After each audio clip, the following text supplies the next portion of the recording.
नए कृषि कानूनों के विरोध में राजधानी दिल्ली की सीमाओं पर डटे किसानों को सरकार की तरफ से प्रपोजल भेजा गया है। प्रपोजल में किसानों की सबसे बड़ी मांग एमएसपी पर सरकार ने लिखित गारंटी देने का वादा किया है। सरकार द्वारा भेजे गए 20 पेज के प्रस्ताव में किसानों की नए कानूनों को लेकर सभी शंकाओं का समाधान करने की कोशिश की गई है। आपको बता दें, कृषि कानूनों में सबसे ज्यादा विवादित रहे एमएसपी को लेकर केंद्र सरकार ने स्पष्ट किया है कि एमएसपी की व्यवस्था पहले की तरह ही लागू रहेगी। मंडी व्यवस्था पर भी केंद्र सरकार ने किसानों को प्रस्ताव भेजा है। यही नहीं, प्रस्ताव में ये भी कहा गया है कि किसान मौजूदा बिजली दर पर ही भुगतान जारी रख पाएंगे और इसमें कोई बदलाव नहीं होगा। तो वहीं दूसरी ओर सरकार द्वारा भेजे गए लिखित प्रस्ताव में कृषि भूमि की कुर्की के संबंध में कोई स्पष्ट आश्वासन नहीं दिया गया है और इस पर विचार करने की बात की गई है। किसानों की भूमि पर बड़े उद्योगपतियों के कब्जे की आशंका पर सरकार ने कहा है कि इस पर प्रावधान पहले से ही स्पष्ट है।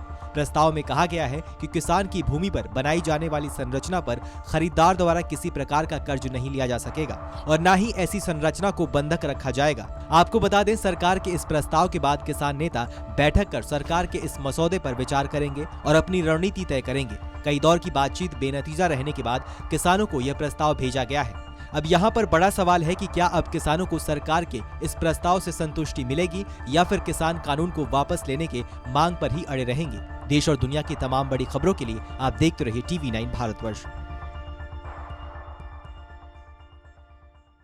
अड़ी सोमवार से शुक्रवार शाम 6 बजे सिर्फ TV9 भारतवर्ष पर।